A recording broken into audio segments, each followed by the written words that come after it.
शिंदेंनी तेव्हा माघार जरूर घेतली असेल, कारण समोर पवार होते. पण आता उद्धव ठाकरे हे कुठल्याही परिस्थितीत व्हाया दिल्लीचा आशीर्वाद विधान परिषदेवर जाता कामा नये याची फिल्डिंग लावण्यासाठी शिंदे भाजप पक्षश्रेष्ठींना भेटून आलेत एवढं निश्चित. भाई आले आणि त्यांनी या 4 नगरसेवकांना त्यांच्या गळ्यात शिवसेनेच्या धनुष्यबाण चिन्हाचे गमछे घातले, हातात भगवा दिला आणि शिंदेंच्या शिवसेनेत प्रवेश दिला. अशा प्रकारे ते दिल्लीत होते, पण त्यांनी जे काही ऑपरेशन टायगर तिथे आरंभलंय त्याची एक झलक इथे गल्लीत पाहायला मिळाली.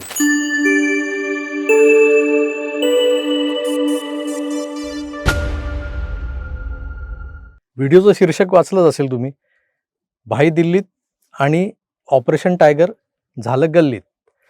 आता हे ऑपरेशन टायगर कोणतं होतं, दिल्लीला जाऊन भाई ते कसं पार पाडणार होते आणि दिल्लीत त्यांनी नेमकं काय केलं हे मी पुढच्या सगळ्या या संपूर्ण विवेचनात बोलणारच आहे, मांडणारच आहे.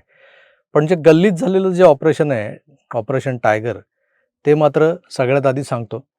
अकोल्यात मोठ्या महत् प्रयासानं उभाटा सेनेचे 6 नगरसेवक जिंकून आले होते. त्या 6 पैकी 4 नगरसेवकांनी काल ठाणं गाठलं आणि रात्री म्हणण्यापेक्षा पहाटेच्या 2 वाजेपर्यंत ते वाट पाहत होते राज्याचे उपमुख्यमंत्री एकनाथ शिंदे यांची, अर्थात ठाण्याच्या भाईंची.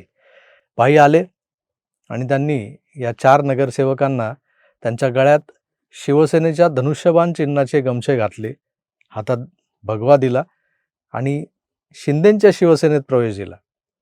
अशा प्रकारे ते दिल्लीत होते, पण त्यांनी जे काही ऑपरेशन टायगर तिथे आरंभलंय त्याची एक झलक ही इथे गल्लीत पाहायला मिळाली. 1989 सालात प्रमोद महाजन आणि बाळासाहेब ठाकरेंच्या प्रदीर्घ चर्चेनंतर जन्माला आलेली शिवसेना भाजप युती ही तत्कालीन कालखंडात गाजत असलेल्या हिंदुत्वाच्या मुद्द्यावरून झाली असं सांगितलं जातं. पण या युतीमुळे दोन्ही राजकीय संघटनांना अपेक्षित असा फायदा व्हावा यासाठी एकमेकांची मदत लागणार होती. त्या एका कॉमन मिनिमम प्रोग्रामवर ही युती झाली होती. खरं तर पुढे 25 वर्ष शिवसेना या युतीत सडली. हे जे काय आहे ते त्या पक्षाच्या प्रमुखांना अचानक कळलं एके दिवशी आणि त्यांनी मग ठरवलं की आता भाजपसोबत कुठलाही समझोता होणे नाही. 2014 पासून अशा छोट्या मोठ्या ठिणग्या पडता पडता 2019ला वणवा पेटला. एकत्र विधानसभा लढवून देखील 57 जागा जिंकलेल्या शिवसेनेनं काँग्रेस राष्ट्रवादीसोबत स्वतंत्र चूल मांडली. पण हे फार काळ टिकलं नाही. अवघ्या 2.5 वर्षात 22 जून 2022ला शिवसेनेच्या आमदारांचा एक मोठा गट एकनाथ शिंदेंच्या नेतृत्वात बाहेर पडला. पण तो फुटून निघाला किंवा वेगळा झाला असं काही न होता. शिंदेंनी शिवसेना नावाचा राजकीय पक्ष हा आता माननीय शिवसेना प्रमुखांच्या म्हणजे बाळासाहेबांच्या विचारांवर चालत नाहीये, म्हणून त्या पक्षाला काँग्रेसी विचारांच्या दावणीला बांधणाऱ्या पक्षप्रमुखांना बाजूला सारून तो अख्खा पक्ष आपल्या खांद्यावर घेऊन ते आधी सुरतला गेले, नंतर गुवाहाटीला गेले, नंतर गोव्याहून थेट मुंबईला आले. ते राज्यात पुन्हा शिवसेना भाजपचं सरकार स्थापन करायला. अर्थात त्यांच्या धाडसाचं फळ म्हणून त्यांना राज्याचं मुख्यमंत्रीपद देण्यात आलं. आता त्यावेळेला भारतीय जनता पक्ष हा राज्यातला सगळ्यात मोठा पक्ष म्हणून निवडून आलेला पक्ष होता. भाजपचे 105-106 आमदार होते, तर शिवसेनेचे 56, त्यातले फक्त 40 आमदार शिंदेंसोबत होते. तरीही शिंदेंना मुख्यमंत्री बनवलं गेलं, कारण शिंदेंनी ते धाडस केलं नसतं तर राज्यात पुढची 25 वर्ष महाविकास आघाडीचंच सरकार बनणार होतं. संजय राऊत आणि उद्धवजी तर सतत मोदी, शहा, फडणवीस या सगळ्यांना डिवचत होते की असेल हिंमत तर पाडून दाखवा आमचं सरकार. या तोंडाळांच्या तोंडाला न लागता देवेंद्रजींनी पाडून दाखवा म्हणणाऱ्यांची इच्छा पूर्ण करून दाखवली. सरकार पाडून दाखवा. 2022ला दाखवा पाडून म्हणणाऱ्यांचं सरकार खरोखरच पडलं. आपल्याकडचा साधा एक मंत्री एकनाथ शिंदे आता आपल्याच आमदारांच्या जीवावर राज्याचा CM होणार हे समोर दिसू लागलं, तेव्हा त्यांना सेना भाजपची नॅचरल अलायन्स वगैरे आठवली उद्धवजींना. ते क्षणभर विसरून गेले की आपली 25 वर्ष ही या युतीत सडली आहे की राव. मातोश्रीवरून देवाचा धावा सुरू झाला होता, पण देवा काय पावा नाही, देव काय पावला नाही. अशा या सेना भाजप नॅचरल अलायन्सची कथा मी आज तुम्हाला का सांगतोय, तर काही वर्षांपूर्वी याच नॅचरल अलायन्समध्ये म्हणजे एकनाथ शिंदे हे CM असताना एक अननॅचरल विडो तिसरा जोडीदार म्हणून भिडला की भिडवला गेला माहीत नाही. अजितदादा आपल्यासोबत अख्खा राष्ट्रवादी काँग्रेस पक्ष घेऊन या युतीत शिरले अर्थात त्यांना सोबत आणणं हा शरद पवारांना मोठा धक्का देण्यासारखं वगैरे होतं, असं बोललं जातं. पण अजितदादांचा पक्ष सोबत 40 आमदार हे एकनाथ शिंदेंचं वर्चस्व, त्यांची बार्गेनिंग पॉवर कमी करण्यासाठी हिंदुत्ववादी मित्र भारतीय जनता पक्षानं खेळलेला एक डाव होता. खरोखरच शिंदेंच्या बार्गेनिंग पॉवरला त्या क्षणापासून खीळ बसली की मग ते वरचेवर रागावू लागले, रुसू लागले, दरेगावाला जाऊ लागले. एक मोठा केंद्रीय राष्ट्रीय पक्ष असा लौकिक असलेला भारतीय जनता पक्ष हा अशा छोट्या मोठ्या राजकीय प्रादेशिक पक्षांना किती दिवस चुचकारत बसणार, नाही का? तर 2025ला विधानसभा निवडणुकांमध्ये एकनाथ शिंदेंच्या नेतृत्वात निवडणुका लढवून सर्वाधिक जागा म्हणजे 132 जागा जिंकत भाजपने त्यांना उपमुख्यमंत्री पदावर सेटल केलं. ज्याच्या जास्त जागा त्याचा मुख्यमंत्री, हा फॉर्म्युला तर खुद्द बाळासाहेबांनीच ठरवून दिलेला आहे युतीमध्ये.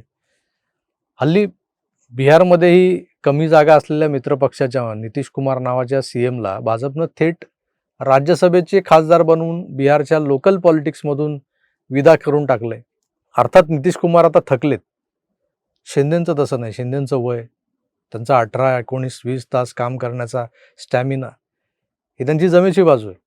शिंदेंच्या महाराष्ट्रात जसे 57 आमदार आहेत प्लस 3 समर्थक आमदार, असे 60चं संख्याबळ आहे. त्याचप्रमाणे 7 खासदार लोकसभेतही आहेत, राज्यसभेतही आता 2 खासदार आहेत. शिंदेंच्या खांद्यावर बेतलेल्या शिवसेना नावाच्या पक्षाकडे एक मित्रपक्ष म्हणून व्यवस्थित असं संख्याबळ असल्यानं त्यांना दिल्लीतले भाजपेश्वर अद्यापही सन्मानानं वागवत आहेत.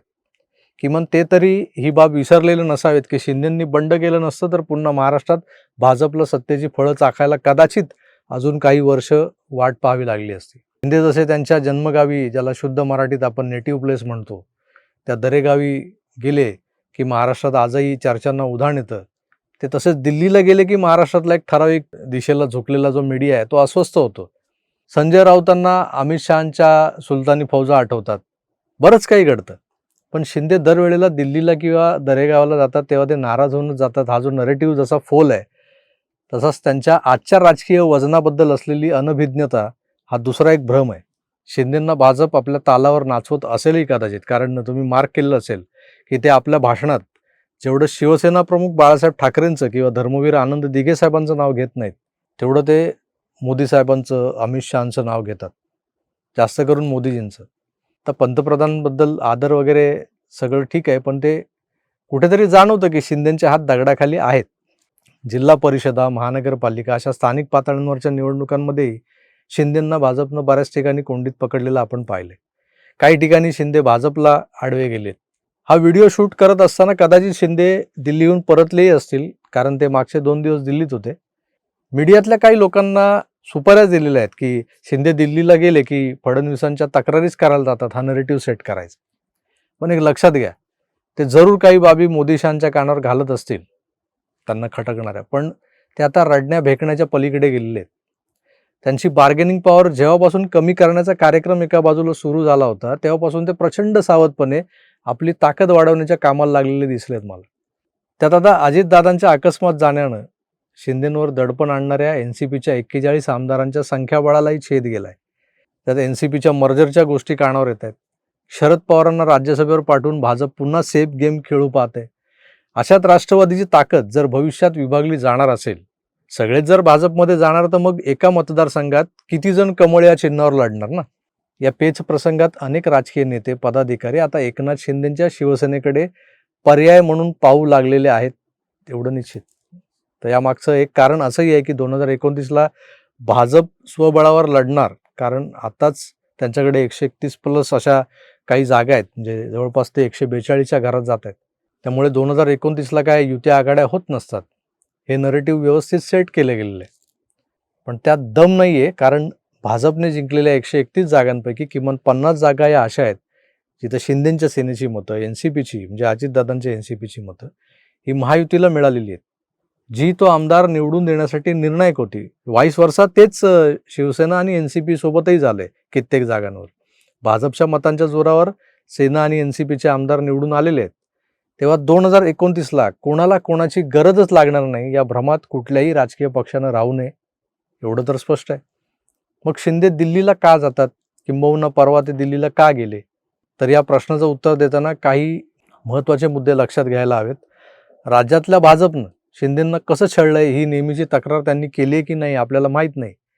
पण त्यांनी त्यांच्या डोक्यावर असणाऱ्या 2 टांगत्या तलवारी कायमच्या संपवण्याच्या दृष्टीनं पावलं टाकायला सुरुवात केलेली आहे, एवढं निश्चित. ऑपरेशन टायगर वगैरे जे काही म्हटलं जातं ते खरोखरच सुरू झालंय की नाही ते कल्पना नाही.